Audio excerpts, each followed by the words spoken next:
Hey, what is going on, guys? This is SMEV Reviews, and today we are taking a look at the newest album from Roger Daltrey. As long as I have you, let's get to it. Roger Daltrey is obviously the frontman of The Who, the incredible pioneering forefront of 60s rock, and honestly, they are an incredible band that influenced so many other acts and truly are pioneers in the genre of rock, and I have a tremendous amount of respect for them. Who's Next is probably one of the best albums of all time.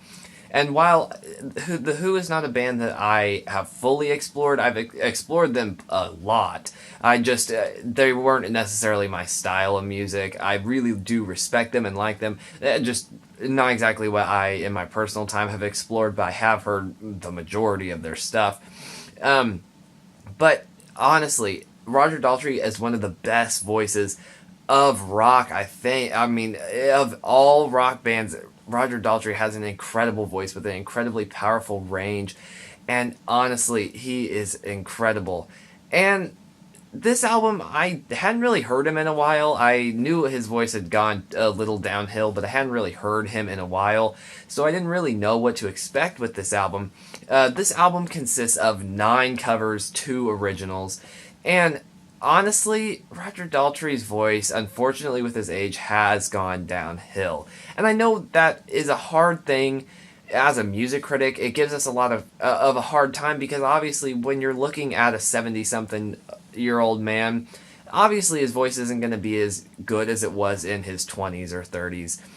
But that being said, it's still an important part of this album. The fact that his voice isn't quite there is important. Now, that's not to say it's bad. It's actually pretty decent, but the age is showing, and there are a lot of older musicians whose age is not showing as much as his.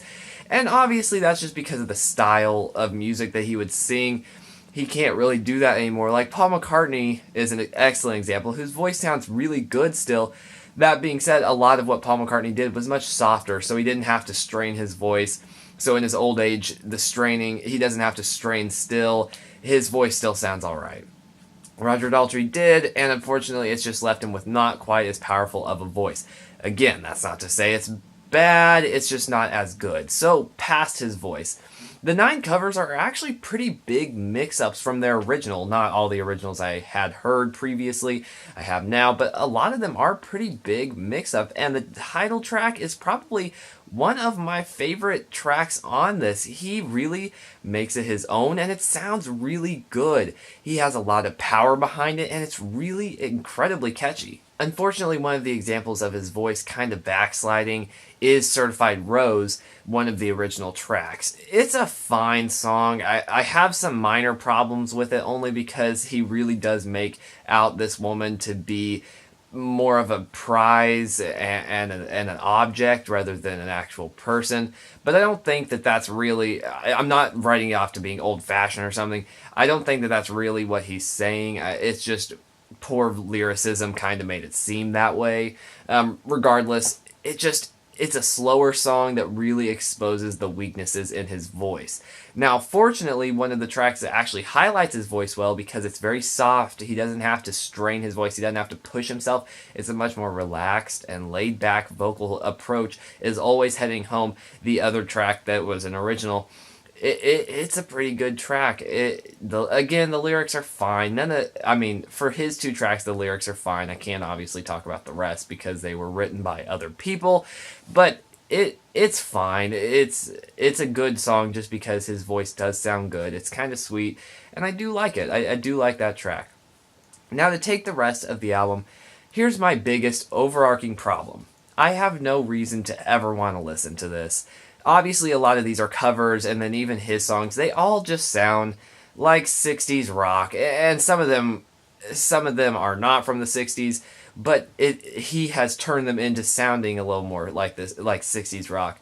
And while it's nice, like a fan of some of these songs would probably like to hear a reimagining of it, but it doesn't really work for me, because if I wanted to listen to 60s rock that kind of sounded like The Who, I'm gonna listen to The Who, and for that fact, Pete Townsend is on the majority of these songs, and So it does. This album sounds like a Who album, but it just isn't quite there. I mean, it's obviously missing some of the members of the Who, as well as I might as well just listen to an actual Who album, one where Roger Daltrey was in his prime, and these are actual songs that they wrote. There's much better songs out there that sound the same because all they did was just try to make a rehash of their old sound. Now, I like their old sound, but why not just listen to Who's Next or any of their other albums? And this is kind of what I had a problem with Ringo's last album, Give More Love. It just sounded like generic 60s, 50s rock. His was a little more 50s and 60s, but still, it just sounded like that old rock and roll style. And if I wanted to hear that, I'd just listen to that old 50s rock. Plus, Ringo's not that excellent of a vocalist, and neither is Roger Daltrey. There's a lot of similarities to be said there just because of those two trying to make sounds like their time period, and it kind of just doesn't work. Obviously, Ringo's from the 60s, you get what I'm saying, regardless. It just doesn't work because why not just listen to actual albums from that time? And obviously, big fans of Roger Daltrey or The Who are going to like this because, hey, it's more work. But it's just mediocre work. This is purely for the fans. This is not... And not that Roger Daltrey's trying to get more fans at this point. I'm sure he knows that he's got a big enough audience. And the audience he doesn't have, probably he'll never have. That being said, it is purely for those big diehard fans. I'm a fan of The Who. Not to say I'm a diehard fan, but I like them. But I would have no interest in this if I was not a critic. So it just unfortunately doesn't really work. It's just a bunch of covers and tracks I could have lived without. And as I said, it's not bad. It just doesn't need to exist. It's purely for diehard fans. It's fan service for the people who have listened to every Who album, every Roger Daltrey, every Pete Townsend, and still want more. This is something for them. And hey, at least they have something, but from a critical point of view, it just really is not worth the time. There's nothing here that's that worthwhile. He does make the songs that he covers his own, but it just sounds... he just turns them into 60s rock to sound just like what The Who did, and it just doesn't quite work. So unfortunately, I can't really give this a great review. It's not even just based on his voice. His voice, if it was better, would get a little higher.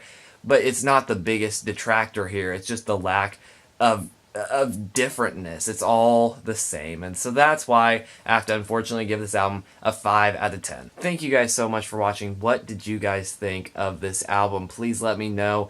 I'm sure this is probably not on the top of most people's list, but when looking through the music critic sphere, it's obvious to me that older artists don't get quite as much coverage, just because they probably don't get quite as many views, and that I want to provide a critical review of these older artists, and so here it is. But what did you guys think? Are there any upcoming albums that you'd like me to check out? Please let me know. Besides that, thank you guys so much, and also, I have mentioned it, but I do have a Twitter now, link in the description, so please check it out.